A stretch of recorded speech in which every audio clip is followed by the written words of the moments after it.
이사야 61장 1절로 3절 그리고 9절입니다. 너무 귀한 말씀이어서 우리 합독하시면 좋겠습니다. 이사야 61장 1절부터 3절까지 이 계시의 말씀을 합독하실 때 살아계신 하나님의 음성을 들을 수 있기를 원합니다. 같이 합독합니다. 시작. 주 여호와의 영이 내게 내리셨으니 이는 여호와께서 내게 기름을 부으사 가난한 자에게 아름다운 소식을 전하게 하려 하심이라. 나를 보내사 마음이 상한 자를 고치며 포로된 자에게 자유를, 갇힌 자에게 노임을 선포하며 은혜의 해와 우리 하나님의 보복의 날을 선포하여 모든 슬픈 자를 위로하되 무릇 시온에서 슬퍼하는 자에게 화관을 주어 그 죄를 대신하며 기쁨의 기름으로 그 슬픔을 대신하며 찬송의 옷으로 그 근심을 대신하시고 그들이 의의 나무 곧 여호와께서 심으신 그 영광을 나타낼 자라 일컬음을 받게 하려 하심이라. 아멘. 쭉 넘어가서 9절 말씀 또 합동하십니다. 시작. 그들의 자손을 문나라 가운데에 그들의 후손을 만민 가운데에 알리리니 무릇 이를 보는 자가 그들은 여호와께 복받은 자손이라 인정하리라. 아멘. 아멘. 자, 여러분 오른주먹을 불끈 한번 치고 한번 선포하고 말씀을 받겠습니다. 네, 잘 됩니다. 잘 되고 있습니다. 잘 될 일만 남았습니다. 안 되는 것이 기적입니다. 할렐루야.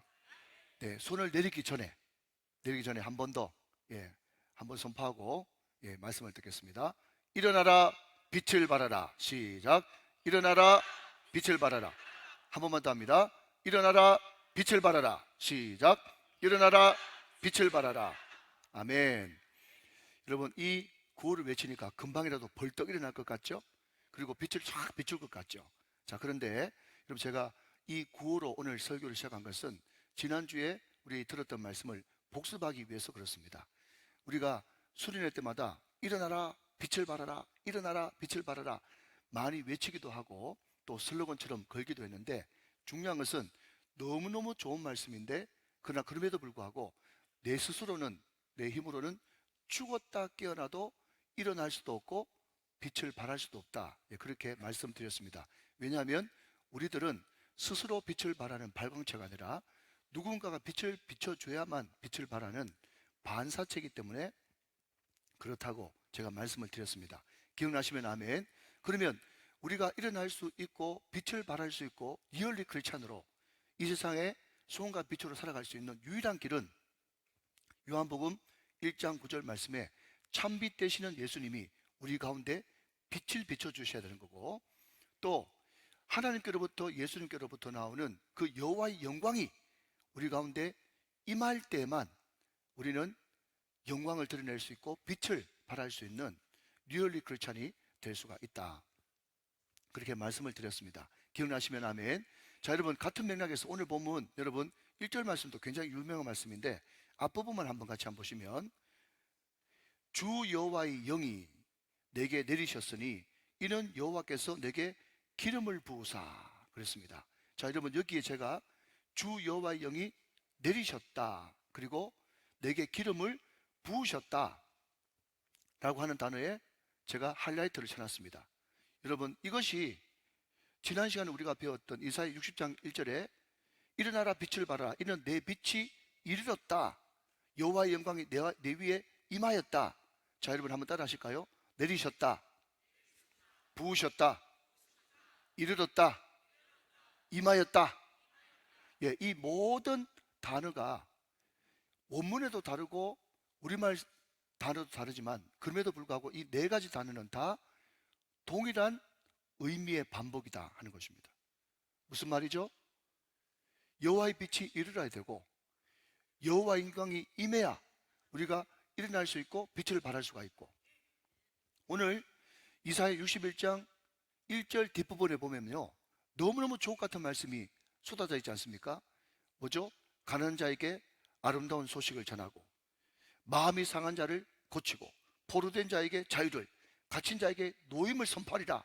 엄청난 말씀이 여러분 기록되어 있는데 그럼에도 불구하고 이 모든 것들이 다 가능하기 위해서는 뭐가 저지해야 된다?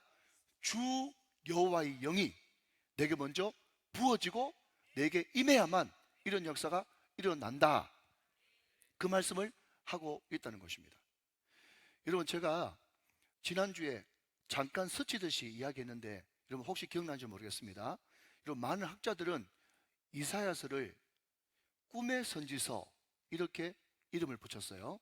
그리고 이사야는요, 꿈의 선지자 이렇게 이름을 붙였습니다. 이사야가 좋은 왕족으로 이렇게 태어나가지고 우시아 왕 때부터 50년 동안 선지자 노릇을 한 사람인데요, 거의 성경에서 유일하게 이사야서만이 이스라엘의 과거, 이스라엘의 현재, 이스라엘의 미래, 그리고 이스라엘의 먼 미래까지 다 예언했던, 그러니까 이사야서를 한마디로 이야기하자면 선지서의 종합 선물 세트 이렇게도 이야기하거든요. 이스라엘의 과거도 현재도 미래도 더 큰 미래도 다 예언했던 선지서의 종합 선물 세트 같은 책이 이사야서입니다. 그러니까 여러분, 오늘 보면 1절을 다시 한번 보시면 거기에 이런 단어가 등장하고 있어요. 자, 1절 다시 한번 보겠습니다. 주 여호와의 영이 내게 내리셨으니 이는 여호와께서 내게 기름을 부으사 가난한 자들에게 아름다운 소식을 전하게 하려 하심이라. 나를 보내사 마음이 상한 자를 고치며 포로된 자에게 자유를, 갇힌 자에게 노임을 선포한다 그랬습니다. 자, 조금만 더 띄워놓으시면 여러분, 문장 가운데 내게, 나를, 내게 이런 단어가 등장하면요 1인칭 시점이다 이렇게 이야기합니다. 1인칭이 뭐죠? 내고 나예요. 자, 그러면 여러분, 이런 궁금증이 듭니다. 지금 이 이사야 61장을 누가 기록했어요?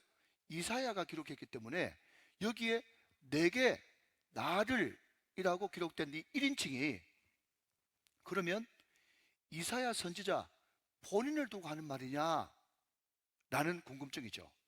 근데 그게 아니죠. 여러분, 이때까지는 계속 우리라고 하는 3인칭으로 기록되어 있다가 내가, 나를 이라고 하는 1인칭으로 기록한, 이것은 이사야 선지자를 이야기하는 것이 아니라 장차 오실 메시아, 그리스도, 기름 부음 받은 자 누구시죠? 예수 그리스도, 그분을 가리킨 말이다 하는 것입니다. 여러분, 그것이 전혀 틀린 말이 아닌 것이, 여러분 잘 들어보십시오. 이건 신학적인 주제입니다. 우리 유년부 친구들도 지금 이 말씀 잘 알아들으면 앞으로 큰 힘을 낼 거예요.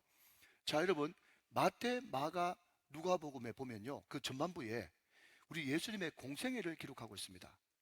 근데 공생애의 시작을요 우리 예수님께서 성령 충만함을 입어가지고 40일 동안 금식하면서 마귀에게 시험 받으시는 장면으로 시작하고 있어요. 자, 확인해 봅니다. 누가복음 4장 1절 이하의 말씀입니다. 예수께서 무엇을 입어? 성령의 충만함을 입어 요단강에서 돌아오사 광야에서 40일 동안 성령에게 이끌리시며 마귀에게 시험을 받으셨어요. 자, 예수님의 공생애가 무엇으로 시작했죠? 성령 충만함으로 시작했습니다. 자, 이것을 기억하시고요. 마귀에게 시험을 받으시는 이 장면이 끝난 다음에 그 다음 장면이 뭔가 하면 예수님께서 고향인 나사렛으로 돌아가셔서 거기에서 회당에서 그 모인 이스라엘 백성들에게 말씀을 가르쳐요. 그런데 구약시대도 그렇고 신약시대도 그렇고 회당에서 말씀을 가르칠 때 제일 먼저 하는 것은 성경 봉독을 합니다. 우리가 그렇게 하듯이. 그런데 성경 봉독을 할 때는요 그냥 앉아서 성경 봉독을 하는 것이 아니라 차례대로 여러분 진행되는 말씀, 다시 말하면 강해 설교죠. 그때 여러분 하필이면 이사야서 말씀이 그 말씀에서 뽑힌 거예요. 그런데 그 말씀의 본문이 어딘가 하면 오늘 우리가 읽었던 이사야 61장 1절 말씀, 그것이 그날 회당에서 예수님께 가르치시는 성경 본문인 것입니다. 자, 여러분 확인시켜 드리겠습니다. 누가복음 4장 18절 19절 말씀 다시 보겠습니다. 주의 성령이 내게 임하셨으니 이는 가난한 자에게 복음을 전하게 하시려고 내게 기름을 부으시고 나를 보내사 포로된 자에게 자유를, 눈먼 자에게 다시 보게 함을 전파하며 눌린 자를 자유롭게 하고 19절 주의 은혜의 해를 전파하게 하려 하심이라 하였더라. 그렇게 이야기를 하시면서 한 절 건너뛰어 가지고 21절 말씀에 의미심장한 말씀을 하시는 것을 보게 됩니다. 자, 여러분 21절 말씀, 4장 21절 제가 한번 더 읽겠습니다. 이에 예수께서 그들에게 말씀하시되 그 다음 이 글이 오늘 너희 귀에 응하였느니라 하시니 그랬습니다. 자, 여러분 이사야 선지자가 이사야 61장 1절 말씀을 기록할 때만 해도 내게 기름을 부으사 나를 보내사 내게 포로된 자들을 뭐 그렇게 이야기할 때는 이사야 선지자를 가리키는 말인가 그렇게 생각했을 거예요. 그런데 그 이후에 700년이 지난 다음에 신약 시대가 오고 나서 우리 예수님이 공생애를 시작하시는데 마귀에게 시험을 받으시고 첫 번째 했던 행동이 나사렛 회당에 가서 말씀을 증거하고 전파하는 것이었는데 그때 본문이 하필이면 이사야 61장 1절 2절 말씀, 그 말씀을 봉독하고 난 다음에 그 다음에 하시는 말씀이 뭔가 하면 이사야가 했던 이 말씀이 너희들 귀에 들리는 걸 보니까 이 말씀이 응하기 위해서 그렇게 된 것 아니냐 라고 이야기를 한다는 거예요. 자, 그러면 여러분 종합해 봅시다. 그러면 이사야 61장 1절 2절에 등장하는 그 내, 일연점 시점, 그 나라고 하는 그 내와 나가 누구인 것입니까? 예수님인 거예요. 이사야가 아니라 예수님인 거예요. 그러면서 우리 예수님께서 공생애를 시작하실 때 선포하시는 건 뭔가 하면 이사야에 예언되었던 그 메시아 그리스도가 바로 나다. 내가 메시아고 내가 그리스도다. 내가 구세주다 라는 것을 선포하시면서 공생애를 시작하셨다는 것입니다. 그럼 저는 이 말씀을 묵상하면서 이런 묵상이 되어지더라고요. 우리 예수님께서 공생애를 시작하실 때 성령 충만함으로 시작하셨습니다. 성령 충만함으로 공생애를 시작했어요. 그래서 성령님을 다른 여러 것으로 여러분 표현할 수가 있습니다. 성령님은요 파라클레토스, 그분은 보이사시죠. 파라클레토스, 그 뜻이 뭔가 하면요 곁에서 말하다 이런 뜻이에요. 오늘 여러분 이사야 60장 1절 말씀에도 이사야 61장 1절 말씀에도 뭐라고요? 내리셨으니, 임하셨으니, 부어졌으니, 다 이것이 뭔가 하면요 파라클레토스, 성령님을 이야기하는 겁니다. 성령님은요 지금도 내 위에 계십니다. 성령님은 내 곁에 계십니다. 성령님은 내 안에 계십니다. 성령님은 우리와 지금 동행하시면서 때로는 인도자로, 때로는 보호자로, 때로는 상담사로, 때로는 변호사로 내 모든 일거수일투족 가운데 그분이 나의 상담자가 되시고 위로자가 되시고 보호자가 되십니다. 물론 여러분 성령님이 파라클레토스, 곁에서 말하시는 분도 계시지만 오늘 예수님의 행적을 볼 때 저는 성령님 그분이 누구십니까? 라고 물으신다면 잘 들으십시오. 성령은요 시작하게 하시는 영이고 과정의 영이다 하는 것입니다. 여러분 이런 말 처음 들어보셨죠? 자, 여러분 앞을 보시면서 같이 한번 따라해 봅시다. 시작. 성령님은 시작의 영이고 과정의 영이십니다. 자, 여러분 이게 왜 그래 중요한가 하면요 여러분 사도 바울이 우리 예수 믿는 사람을 향해서 공고하기를 뒤의 것은 잊어버리고 표대를 향해서 앞으로 나가라고, 목표를 향해서 나가야 될 사람들이라고 그렇게 말씀하고 있습니다. 그리고 소리문답 제1문에 보면 사람의 제일 되는 목적이 무엇이뇨? 시작. 하나님을 영화롭게 하는 것과 영원토록 그를 즐거워하는 것이에요. 여러분 우리는요 표대가 정해졌습니다. 그 표대가 뭐죠? 하나님의 영광과 그를 찬송하는 것이 우리의 목적이고 목표예요. 자, 그러면 우리가 여러분 목적과 목표만 있으면 다 되는 것입니까? 아닌 것이에요. 무슨 이야기인가 하면요 우리가 하나님의 영광이라고 하는 그 목적과 목표를 향해서 나아갈 때 시작을 해야 되는 것이고 과정을 거쳐서 목표점에 도달하게 되는 것입니다. 그러면 그 시작을 누구와 함께 동행하느냐? 그 과정을 누구와 함께 겪느냐? 바로 성령님과 함께 시작하고 성령님과 함께 과정을 거치고 그 성령님과 동행하는 하루하루가 모이다 보면 우리는 표대를 향해서 가게 돼 있고 하나님의 영광이라는 곳에 도달하게 돼 있다는 것입니다. 그 모든 과정과 시작을 누구와 함께 동행하라? 성령님과 함께 동행하라 하는 것입니다. 여러분 제가 새벽기도 설교할 때 제가 한 말이지만 은혜가 됐어요. 그게 뭔가 하면요 여러분 죄송합니다. 한 번 더 따라해 보실까요? 과정도 응답입니다. 시작. 과정도 응답입니다. 과정이 다 응답이에요.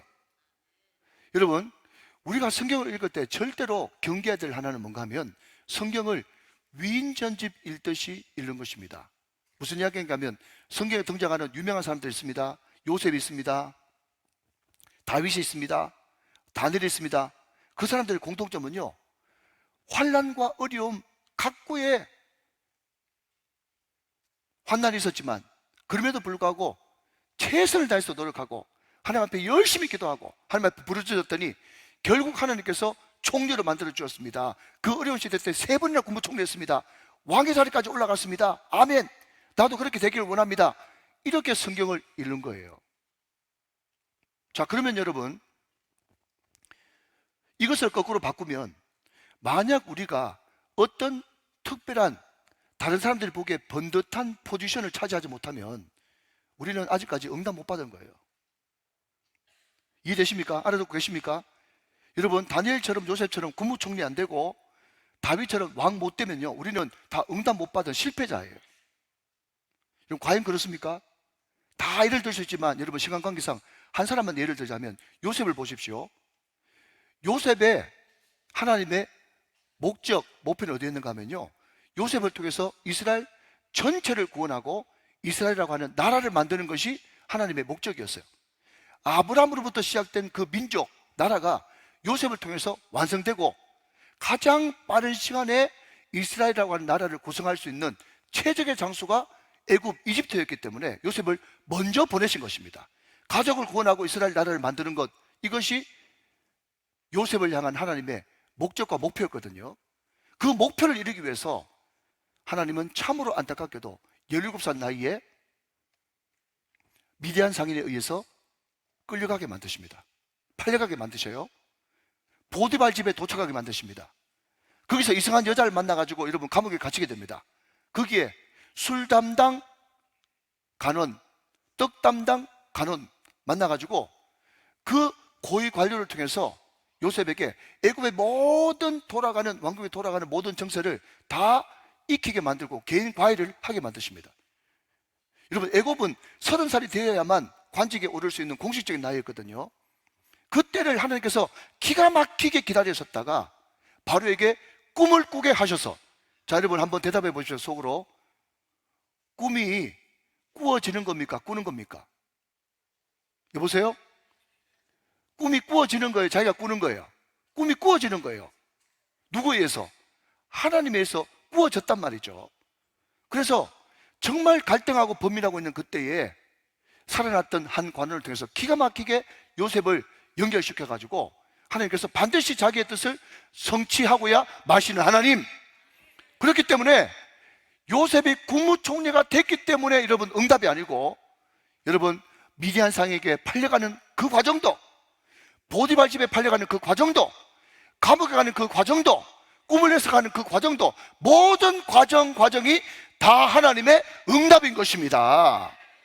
여러분, 우리가 이것을 믿고 받아들일 때 내가 지금 겪고 있는 어려움과 고난도 느끼니 그것도 과정 중에 있는 응답이기 때문에 감사함으로, 기쁨으로 여러분 대할 수가 있게 된다는 것입니다. 여러분, 우리 예수님께서 성령 충만하고 주 여호와의 임에서 공생을 시작했습니다. 그리고 회당에서 가르쳤습니다. 수많은 병자들을 고치셨습니다. 그 과정 가운데서 한시도 성령님과 떨어져 있을 때가 한 번도 없었어요. 비로소 그 모든 과정을 다 겪고 난 다음에 확실한 주님의 뜻, 예수님을 향한 하나님의 뜻, 그게 뭐죠? 십자가 아닙니까? 그 십자가 상까지도 우리 주님은 성령님과 함께 동행하셨습니다. 십자가를 주시고 난 다음에 여러분 3일 만에 부활하실 때도 성령님께서 예수님을 깨우시고 부활케 하셨습니다. 그러니 성령님이 임하시면 우리 가운데 어떤 역사가 벌어지는가 하면요, 우리로 하여금 시작하고 싶은 그런 감동도 성령께서 주시는 거고, 그 과정도 성령님과 함께 동행해 주시는 거고, 그 모든 것을 이루는 마지막의 피니시도 성령님과 함께 동행하게 되는 것입니다. 여러분, 빌립보서 1장 6절 말씀을 같이 한번 보도록 하겠습니다. 빌립보서 1장 6절 말씀 같이 한번 읽어보시죠. 시작. 너희 안에서 착한 일을 시작하신 이가 그리스도 예수의 날까지 이루실 줄을 우리는 확신하노라. 착한 일을 시작하신 성령께서 그리스도 예수의 날 목표를 이룰 때까지 우리와 늘 떠나지 않고 시작도 함께 하시고 과정도 함께 하시고 마지막도 함께 하실 줄 확신하노라. 이것이 저와 여러분의 고백이 다 되시기를 주 예수 그리스도의 이름으로 축원합니다. 그래서 여러분 5만 번 기도 응답을 받았던 조지 밀러도 이렇게 이야기합니다. 나는 결단코 기도보다 앞서지 아니하리라. 결단코 말씀보다 앞서지 아니하리라. 시작. 결단코 성령보다 앞서지 않겠다. 왜? 성령님이 시작의 영이고 과정의 영이고 마침의 영이니까 그분과 함께 동의하면 반드시 승리하게 되었다 하는 거죠. 여러분, 그 강원도 태백에 가면 예수원이라고 하는 그 수도원이 있죠. 그게 오랫동안 원장을 하셨던 대천덕 신부님, 그분이 굉장히 유명한 신부인데 사실은 그 대천덕 신부보다 더 유명한 사람이 자기 할아버지입니다. 자기 할아버지가 아레이 토레이라고 하는 그 목사님이신데요, 이분이 늘 아침에 일어날 때마다 기도했던 것은 뭔가 하면, 하나님, 성령 충만하기 전까지는 입을 열지 않게 하소서. 성령 충만하기 전에 입을 열면 세상 사람들이 말하는 거와 똑같기 때문에 그렇습니다. 하나님, 성령 충만하기 전까지는 무슨 일이든 결정하지 않게 하소서. 내가 성령 충만하지 않고 결정하면 하는 것마다 실수밖에 없기 때문에 그렇습니다.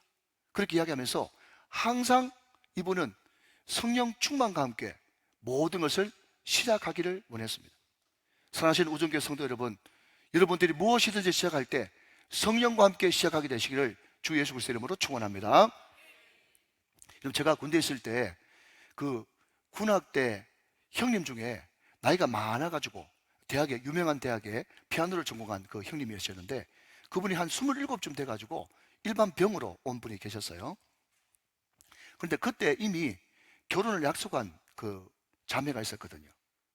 그때만 해도 여러분 핸드폰이 없고 그냥 하나님께서 은혜를 주시면 공중전화 가가지고 공중전화 교환할 수 있는 그런 때인데, 이분이 피아노를 전공하고 음악을 전공해서 그런지 모르겠지만 나긋나긋하고 참 여성스러운 분이었는데, 제가 옆에 있는데도 자기 애인하고 너무 감미로운 목소리로 통화를 하는 거예요. 그때 무척 부러웠어요.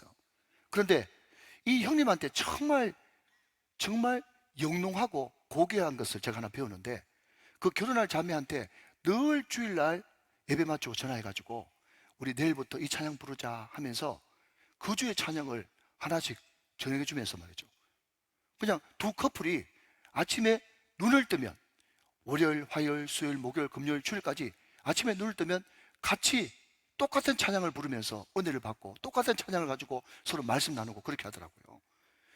그때 당시만 해도 당신 나를 사랑하는가? 이렇게 큰 소리만 칠 줄 알았던 제 입장에서 볼 때는 너무 그게 고귀하게 보이고 영롱하게 보이더라고요. 여러분, 그래서 저와 여러분들도 오늘 한번 약속을 하십시다. 무슨 약속을 하는가 하면요, 어렵지 않습니다. 자, 다음 주에 우리 유년부나 초등부 친구들 중에서 한 사람만 우리 간사님, 우리 교육자님이 잘 정해가지고 오늘 숙제를 잘 해오시면 제가 다음 주에 선물을 준비해서 드리도록 하겠습니다. 자, 여러분들은 선물 안 드려요. 뭔가 하면 저도 그렇고 여러분도 그렇고 뭘 하시는가 하면 아침에 눈 뜨자마자 시작의 영이신 성령님을 환영하면서 이사야 61장 1절 말씀을 암송함으로써 하루를 시작해 보는 거예요. 여러분, 벌써 기대가 됩니까? 네. 여러분, 만약에 여러분 애인이 그렇게 하자 그러세요. 새벽부터 일어나가지고 암송할 겁니다. 자, 여러분, 이번 주에 꼭 그렇게 해보시는 거예요. 이사야 61장 1절 말씀을 여러분 아침에 눈 뜨자마자 딴 것 하지 않고 기지개도 켜지 않고 이 말씀부터 먼저 암송을 하는 겁니다. 자, 앞을 보시면서 한 번 더 이사야 61장 1절 같이 있습니다. 시작. 주 여호와의 영이 내게 내리셨으니 이는 여호와께서 내게 기름을 부으사 가난한 자에게 아름다운 소식을 전하게 하려 하십니다. 나를 보내사 마음이 상한 자를 고치며 포로된 자에게 자유를, 갇힌 자에게 노임을 선포하리라. 아멘. 이런 역사가 우리 가운데 있으면 시작도 성령과 함께, 과정도 함께, 또 마무리도 함께 성령과 함께 하면 우리는 반드시 이기고 승리하는 주의 백성 다 될 줄로 믿습니다. 자, 한 걸음 더 나가서 주님의 성령이 내게 임하시면 우리에게 어떤 역사가 벌어지느냐. 자, 여러분 1절 말씀 한 번 더 보도록 하겠습니다. 한 번 더 띄워주시죠. 제가 했습니다. 주 여호와의 영이 내게 내리셨으니 이는 여호와께서 내게 기름을 부으사. 그 다음 가난한 자에게, 오늘 가난한 자가 밑에 각주에 보면 겸비한 자 이렇게 되어 있어요. 가난한 자에게 아름다운 소식을 전하게 하려 하심이라. 나를 보내사 마음이 상한 자를 고치고 포로된 자에게 자유를, 갇힌 자에게 노임을 선포하리라 그랬습니다. 여러분 이 말씀을 종합해 보면 주 여호와의 영, 성령께서 우리 가운데 임하시면, 그분이 좌정하시면 우리가 복음을 전하는 복음의 전달자가 될 수 있고, 마음이 상하고 육신이 상한 자를 고치는 치유자가 될 수 있다 하는 것입니다. 여러분 성령이 우리에게 임하시면 어떤 역사가 일어난다고요? 복음을 전하는 복음의 전달자가 될 수 있고, 또 마음이 상한 자를 고치는 치유자가 될 수 있다 하는 것입니다. 여러분 제가 최근에 책 한 권을 본 적이 있는데, 그 책을 누가 적었는가 하면 멀린 캐러더스라고 하는 미군 군목 목사님이 지은 책입니다. 이분 이미 이제 돌아가셨는데요, 이분이 감옥 생활에서 찬송 생활로, 또 찬송 생활의 권능, 이 두 권을 책을 내셨는데, 이 두 권이 공전의 히트를 쳐가지고 지금으로부터 오래전에 1700만 부가 팔린 베스트셀러 작가면서 군목 목사님이세요. 근데 이분이 제가 좀 이제 조사를 좀 해보니까 세계 제2차 대전에 참전하신 군인인데 굉장히 불량하였어요. 그래서 미국 공수부대 부대원으로 있다가 탈영까지 한, 그래서 감옥까지 갔다 와서 예수님을 뜨겁게 만나고, 또 특별히 찬양을 통해서 뜨겁게 만나고 군목 목사님까지 됐거든요. 그런데 이분이 쓴 책에서 이런 내용이 나옵니다. 거기에 짐이라고 하는, 우리로 말하자면 젊은 집사님 한 분이 계신데, 이분은요 가정이 다 예수를 믿어가지고 자기 엄마도 신앙생활 잘하고 자기 부인도 신앙생활 잘하고 전혀 걱정이라고는 없는 믿음의 집안이에요. 그런데 오직 한 가지 걱정거리가 있다면 자기 아버지가 있는데, 자기 아버지만 홀로 예수를 안 믿고 30년 동안 지금 알코올 중독에 빠져가지고 모든 집안의 문제는 자기 아버지 때문에 다 일어나는 거예요. 자기 아버지 때문에 너무 고통하고 있는데, 이때 이 멀린 목사님, 군목 목사님 하는 집회에 이 짐이라고 하는 집사님이 참석을 했다는 겁니다. 그때 이 멀린 목사님이 뭐라고 말씀을 하는가 하면, 여러분 다른 사람이 변화되기를 기도하지 마십시오. 다른 사람이 변화되기를 기도하지 말라는 거예요. 그럼 뭘 위해서 기도할까요? 그랬더니요, 그 대신 당신을 고통스럽게 하는 그것을 위해서 기도하라는 거예요. 하나님은 우리에게 범사에 감사하기를 원하십니다. 이 멀린 목사님을 변화시킨 말씀이 로마서 8장 28절, 하나님을 사랑하는 자 곧 그 뜻대로 부르심을 입은 자들에게는 모든 것이 합력하여 선을 이루느니라, 그 말씀에 은혜를 받았고, 데살로니가 전서 5장 18절 말씀, 범사에 감사하라, 이는 너를 향하신 하나님의 뜻이다. 이 두 말씀 가지고 은혜를 받은 분이에요. 그러니까 여러분이 기도할 때 어떤 사람이 변화되기를, 이 짐 집사님에 의하면 아버지가 변화되기를 기도하지 말라는 거예요. 차라리 당신에게 주어진 그 상황을, 감사할 수 없는 그 상황에 오히려 감사하면서 찬송하면서 나가면 하나님께서 역사하실 것이라고. 그런데 여러분 너무 택도 없는 말 아닙니까? 그 주전뱅이 알코올 중독자 아버지, 이 현실을 감사할 수 있단 말입니까? 도무지 할 수 없는 그 상황인데도 성령님께서 그 짐 집사님 마음 가운데 덜커덕 그 말씀이 믿음으로 아멘으로 받아들여지는 거예요. 그리고 그 은혜 받은 마음을 가지고 자기 아내한테, 엄마한테 이야기합니다. 엄마, 여보, 우리가 아버지 변화시켜달라고 기도하지 말고 이 상황을 감사합시다. 우리가 하나님의 주권을 믿는다면 이 상황도 어쩌면 우리를 성숙시키려고 하는 하나님의 뜻이 있는 줄 모르니 우리가 이 상황조차도 감사하면 좋겠습니다. 여러분 제가 다 은혜 받고 하는 소리거든요. 정말 되더라고요. 여러분 한번 해보시기 바랍니다. 여러분 제가 많은 목사님들을 데리고, 사모님들을 데리고 제주도에 여행을 갔거든요. 이 원고에 없는 말인데, 근데 날씨가 너무 좋으니까요, 자기들끼리 막 좋아가지고 옆에 누가 있는지도 모르게 막 서로 사진 찍고 난리 법석이 났어요. 근데 그 다음날 이제 다시 울산에 와야 되는데 날씨가 너무 안 좋아가지고 비가 계속 오고 바람이 불었거든요. 비가 오고 바람이 부니까 그때부터 기도하더라고요. 무슨 이야기인가 하면요, 여러분, 쨍하고 해 뜰 날만 좋은 날이 아닙니다. 비가 불고 바람이 쳐도 그 비바람 때문에 하나님 앞에 기도할 수 있으면 그날이 좋은 날인 것입니다.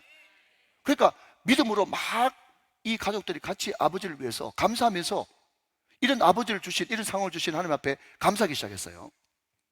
근데 여러분, 기가 막힌 것은요, 몇 달이 지난 어느 주일 저녁에 밥을 같이 먹는데 아버지가 뜬금없이 하는 말이, 내가 며칠 전에 기독교 방송을 봤는데 거기에 어떤 마약 중독자가 나와가지고 간증을 하는데, 물론 간증이라는 단어를 안 썼겠죠. 이야기를 하는데, 이박을 하는데, 그 마약 중독자가 예수님을 믿고 예수님을 마음속에 구주로 영접했더니 그 마약이 끊어져가지고 완전 새로운 삶을 살고 있다는 그런 간증을 하더라는 거예요. 그러면서 밑도 끝도 없이 이 짐의 아버지가, 나도 예수 믿으면 알코올 중독 끊어질란가, 그런 이야기를 갑자기 하는 거예요. 온 가족 식구들이 무슨 이런 일이 다 있나 싶어가지고 얼떨떨하고 있는 그 차에 짐도, 그 짐의 아내도 엄마도 예수님 이야기를 막 하면서 눈물의 밤을 보냈답니다. 그리고 여러분, 예수를 구주로 영접하고 교회 나가기 시작했는데, 여러분, 예수 믿고 교회 나간 지 한 달 만에 30년 동안 끊지 못했던 그 술이 딱 끊어졌다고 하는 기적 같은 이야기를 거기 기록하고 있는 것입니다. 여러분, 우리는 책을 통해서 들을 필요도 없습니다. 다른 사람에게 들을 필요 없어요. 어제 여러분, 우리 새가족 환영 만찬 하는데 지금 이 자리에 앉아 계신지 모르겠어요. 3부 때 주로 오신 분인데, 이분이요, 성당 다니다가 한참 방학하다가 우리 교회 오셨어요. 자, 뭐 중간에 이야기는 다 끊고요. 우리 교회에서 여러분 예배 드린 지, 그분이 3월달에 등록하셨나요? 3월달에 등록하셨는데 우리 교회에서 말씀 듣고 예배 드리는데, 이분이 하루에 2갑씩 30년 담배를 피웠는데, 예배 드리면서 말씀 들으면서 여러분 30년 동안 2갑 피우던 담배가 바로 끊어진 줄로 여러분 믿으시길 바랍니다. 그러니까 여러분, 성령이 임하시면 어떤 역사가 벌어지는가 하면요, 모든 묶였던 것, 여러분 술 중독, 담배 중독, 마약 중독, 세상에 찌든 모든 묶여있는 것에서부터 자유하는 역사가 일어나고, 죽었던 영혼이 살아나고, 여러분 예수 안 믿던 지옥 백성들이 예수 믿게 되는 놀라운 복음 전파와 치유의 역사가 예수를 믿고 성령을 받을 때 일어나게 된다는 것입니다. 사랑하는 여러분, 이 말씀을 굳세게 믿으시고 오늘도 성령 받기를 간절히 사모하시고 이것을 증가할 수 있는 저와 여러분 다 되시기를 주 예수 그리스도의 이름으로 축원합니다. 축복합니다.